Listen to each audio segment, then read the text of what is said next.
Thank you once again for all your time. And I welcome my colleague Tarang to take the session forward from here. Thank you so much. Thank you. Thank you so much, Harsh. Thank you, Julie, for a very enlightening session, joining us all the way from Australia.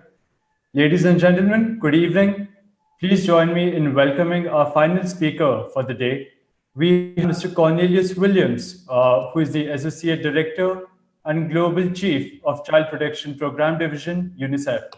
We've been to New Zealand, Australia. Now we shuttle all the way across the world to New York. Good morning to you, sir.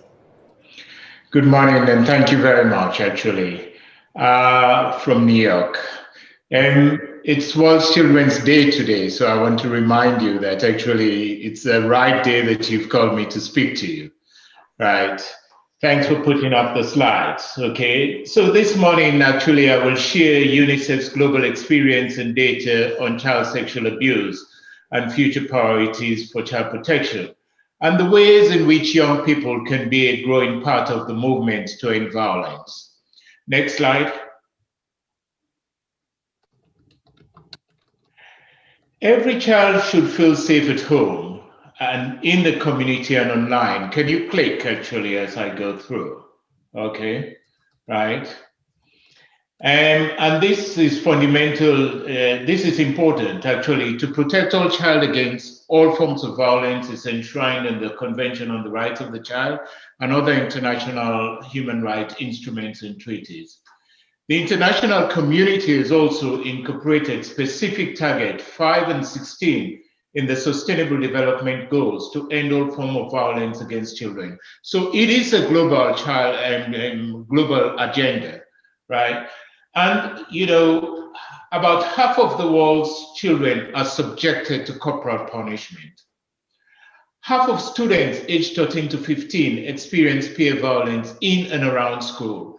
And at least 120 million girls, remember the figure, 120 million girls, about 1 in 10 have suffered some form of forced sexual contact before the age 20. As if these statistics are not disturbing enough, the actual figures are likely much higher, but this is what we have. Perpetrators of violence often go to great lengths to conceal their acts, leaving children vulnerable to further abuse, particularly in the case of sexual violence. Many victims never tell anyone. And we've seen that. We've seen people who were abused by religious leaders coming out suddenly, people who were abused in sports coming out years and years later. No matter what forms of violence a child is exposed to, their experience can lead to serious and lifelong consequences. They can suffer from physical injury, sexual transmitted disease, anxiety, depression, suicidal thoughts, unplanned pregnancy, and even death. And it has a long-term behavioral impact on children, including aggressive, antisocial behavior, substance abuse, risky sexual behavior, and criminal behavior. We also know that actually violence is intergenerational and cyclic, and males who experience childhood violence are more likely to perpetrate violence against their wives or partners. Girls exposed to violent household and harsh punishment makes them more vulnerable to experience violence from intimate partner later in their lives. Let's go to the next slide, please. Here, I want to focus on sexual abuse. The issue of sexual abuse demands a specific focus. In many parts of the world, sexual abuse is taboo, hidden, and stigmatized. Virtually, you cannot justify sexual abuse in any culture. Sex with a child is taboo. When we speak about child sexual abuse and exploitation or sexual violence, it's important to note that these terms can encompass many different abusive acts perpetrated in varied contexts. For example, they can include situations where a child is sexually abused by a relative or a carer at home, raped by an intimate partner, made to or left with no option but to sell sex in exchange of food, cash, or favors or shelter, sexual abuse by an adult in a position of trust or authority, such as religious leaders, police officers, or teachers, trafficked within and across borders for the purpose of sexual exploitation, right? So it is wide and encompassing. Next slide, please. New forms of digital, and the rapid rise and uptake of digital technology have brought many positive benefits for children's life. It's also introduced new forms of harm and exacerbated the offline sexual abuse of children. Sexual abuse was there before we had internet. That's what I'm trying to get across.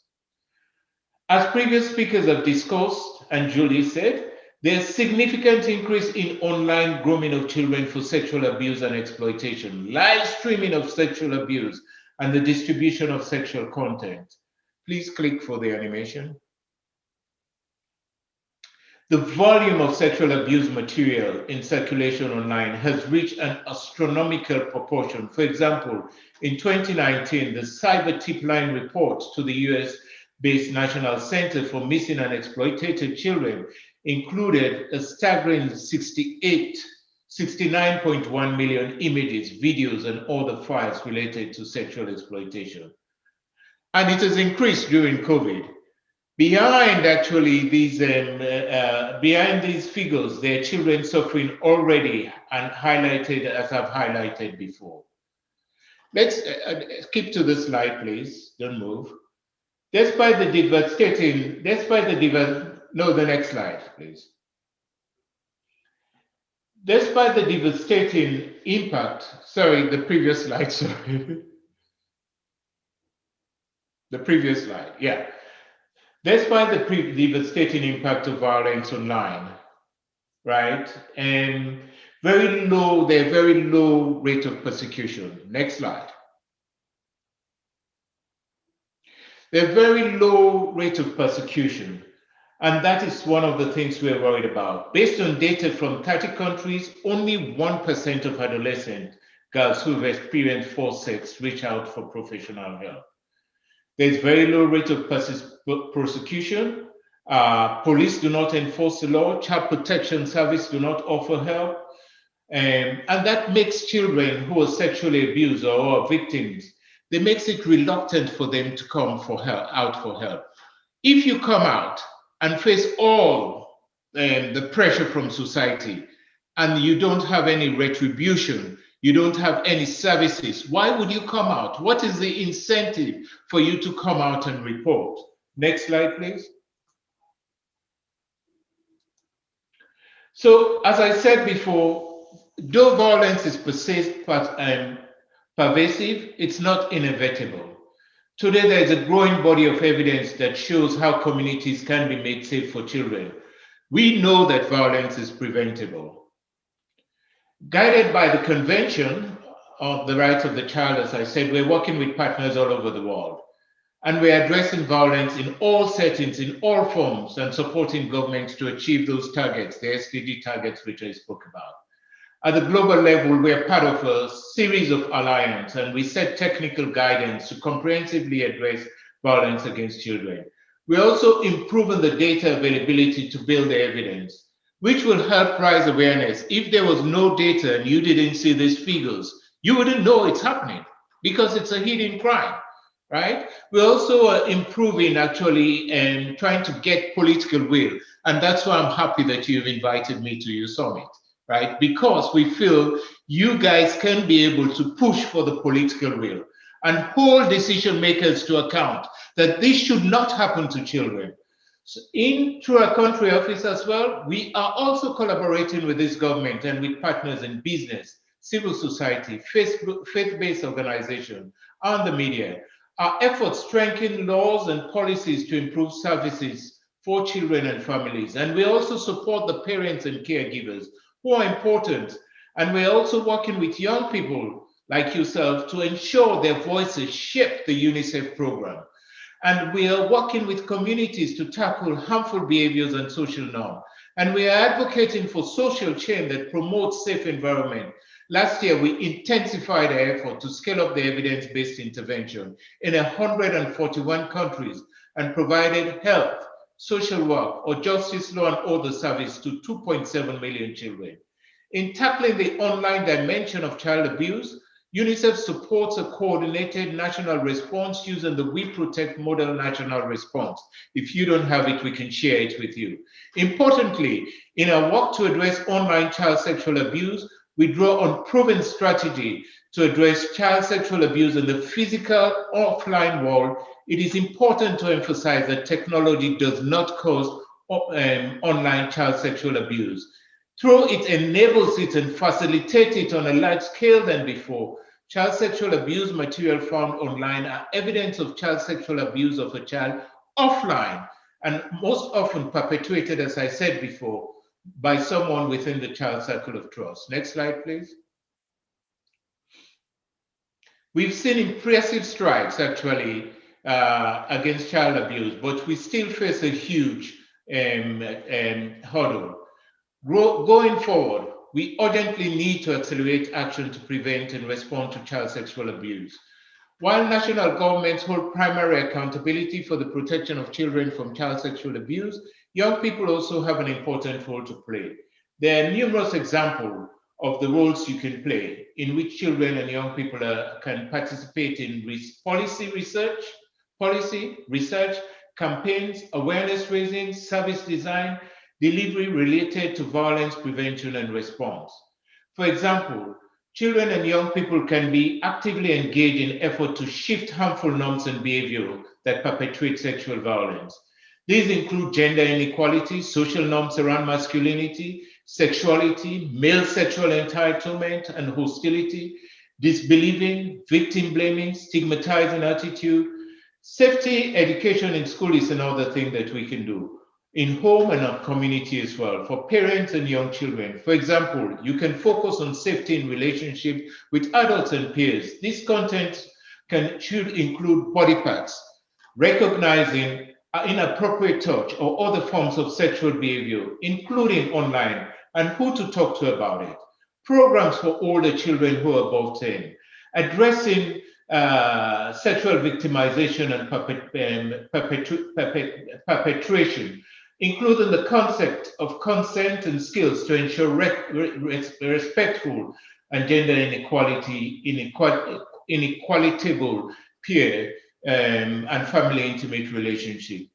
We also know many countries are facing challenges in ensuring that these services are accessible and relevant to young people. We also actually, as part of addressing these challenges, children and young people can be directly involved in an effort to map available services from community level upwards.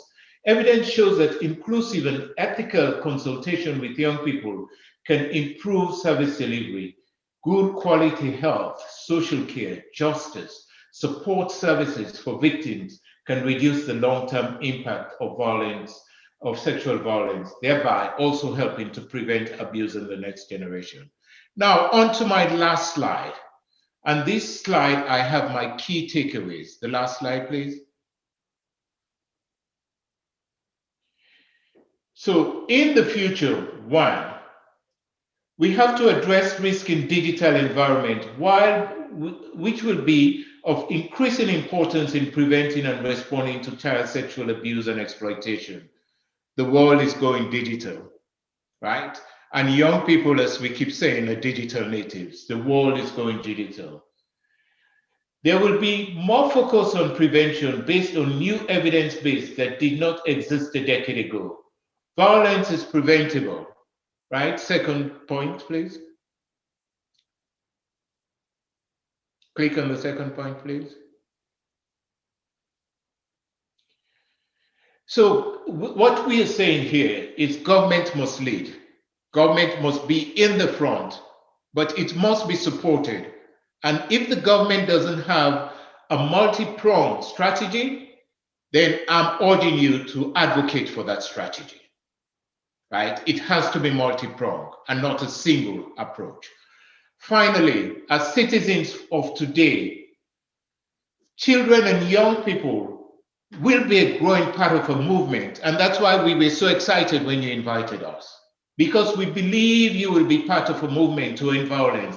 As citizens of today and agents for change, the world is yours. You're going to change the world. We will be gone. We're going to change the world. I'm sure that actually you want a good world for your child. I'm sure that you want a good world for your child to be able to use the internet and not to suffer from abuse. So children and young people can stand up against child sexual abuse in their community, support government to adopt effective policy, and invest in resources to protect children. We look forward to working with all partners to ensure that every child can live a life free from sexual abuse and exploitation. And I thank you very much for inviting me. Back to you. Thank you so much, sir. So, you know, the running theme under the Masoom Summit is the future of keeping children safe. You've touched upon so many aspects. We understand that owing to the paucity of time, we could just pick up on a couple of them. I have a question to ask you, though. Young Indians, India as a country boasts of a massive demographic dividend. We take pride in our youth. Young Indians is an organization that has a fantastic base across India, both in terms of cities covered and the membership. How do you envisage the role of an organization such as Young Indians in working towards keeping that future secure for our children? Sorry, the last point? Yes, sir. I was saying Young Indians as a voluntary organization of youth. How do you envisage the role of Young Indians and other voluntary organizations in keeping the future of children secure and safe? Good question, actually. The young people, the energy that young people have. You've seen actually, one of the things we've seen in this decade is the young people coming to the front in climate change, in education, in peace. What we're now calling for is to tap this potential energy that young people have, right? We've seen young people coming forward for democracy. So the voluntary organization, as we have said, can talk to the leaders in their community, right? They can be the change makers to say, you have to make sure that the services for those who have been sexually abused is there. You have to make sure actually that the prevention is there. You have to make sure that the school have the education programs. And the most important thing actually is to shift the harmful norms and practices and attitudes. You have to model.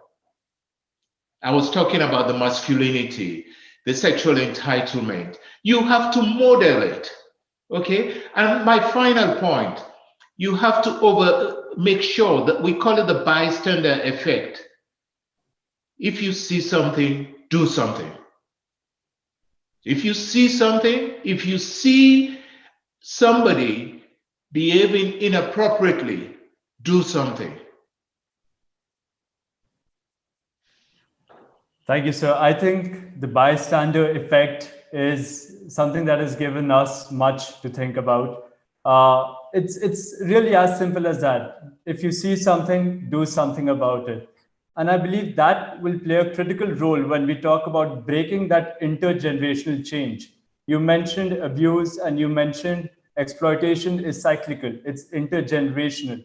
And the young people have that responsibility to start breaking the chains right now.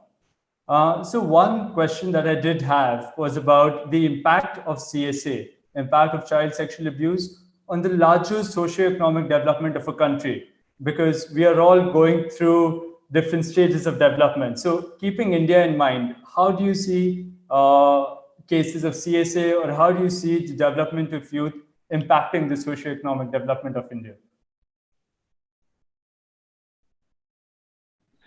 So again, actually, keeping young people in mind, okay, how they impact, sorry, your last point, actually, I didn't. So the socio-economic development of a country with particular regards to India. Yes. So actually, we have studies that have shown how violence impacts the economy of a country. There are studies that have shown actually billions have been lost in a country that has a high rate of violence. Also, actually, one of the things We were looking the other day actually, and then looking at some of the successes in terms of gender equality in India. And we take it back to decades of your famous leaders who had invested in gender equality. If there is violence against women, they're not going to be able to achieve their rights, right? So there is an economic cost. And if you have an investment, your return on investment in breaking that cycle of violence, just as you said, the intergenerational, okay, the return on investment is very high. And we know that violence can be prevented. And we know the investment that needs to be made. So there is no need, there is no reason, there is no justification not to make that investment. India is now actually one of the countries that is rising. And we are looking at India to become a model for what others could do, right? And we have seen some of the innovations that come from India. And we believe actually it's not only the technical innovations, it's innovations in the social sector and the economic sector. India has shown actually that you could be able to eradicate child marriage, right? Why should you not show that you could eradicate violence against women and girls or sexual violence against children? So actually the return on investment would be very high. And the cost to the economy, if you don't do it, your cost of inaction would be very high as well. Absolutely, sir. Absolutely. And your example of eradicating the evil of child marriage and now moving to eradicating another evil of child exploitation was on point. Mr. Williams, my last question, and this is specific to the role that you have. We've learned today that to end child sexual abuse globally, we need a coordinated response between individuals, organizations, countries, governments, everywhere. But we often see that there are certain challenges in getting these stakeholders together to drive an integrated approach. Your thoughts on the same, something from your experience about driving that through, how to get that integrated approach across? So we've seen integrated approach, okay, right? And in fact, actually, I go back to your country, okay, which I had the pleasure of visiting several times, okay, and even going out in not only in New Delhi, but going out and seeing an integrated approach at the state level, an integrated approach around girls, right? Your country has shown that if it's ready to roll up its sleeve, there is a role for everybody to play. And you can use data to drive that and evidence to drive bringing people together. Because when people see the evidence that there's a need for the police to work together with the social service, that there's a need for the police to work together with the schools, okay, right? It can come together. And your role is pulling these different entities together. So you have a catalytic role in talking to the different people, and you can convene them together, right? And bring them together to have a discussion so that they see the different role that the law enforcement plays, the social service plays, the health plays, actually. And we have seen some exciting model in other countries where they have set up this young task force. By convening this summit and focusing young people on this issue, actually, you are building a momentum.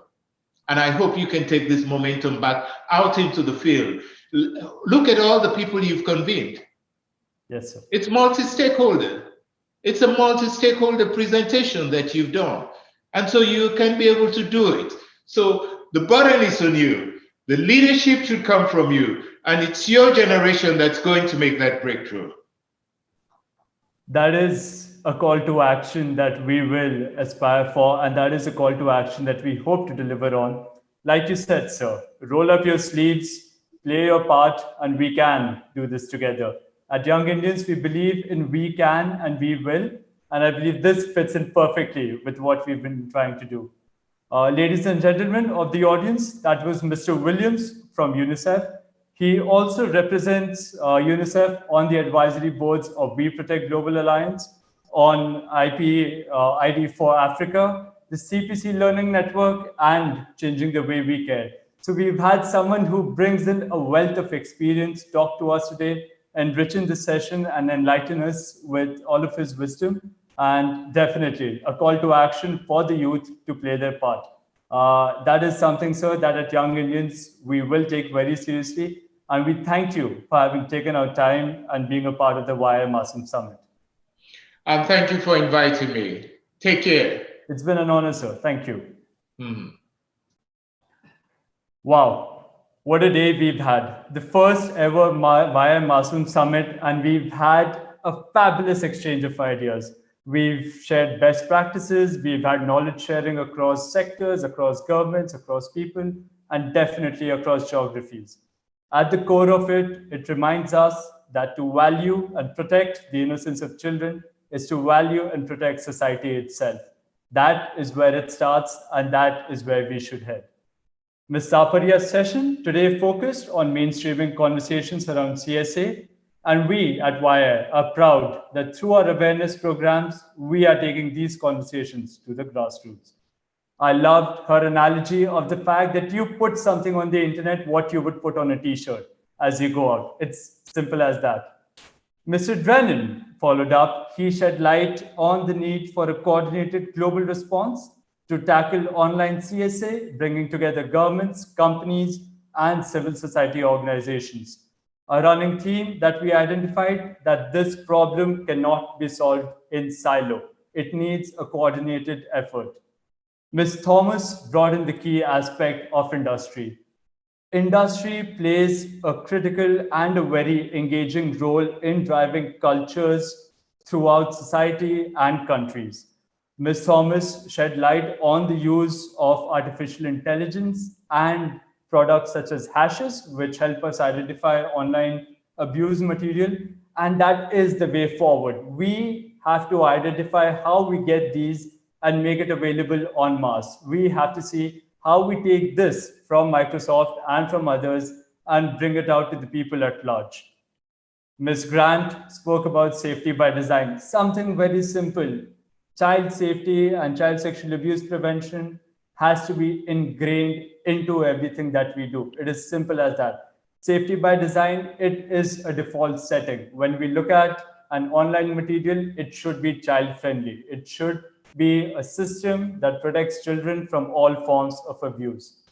Her mention of the 4 R's, respect, responsibility, resilience, and reasoning, were very critical in developing a communication and the way we talk to our children and the way we should talk to the youth going forward in this increasingly globalized and digital world.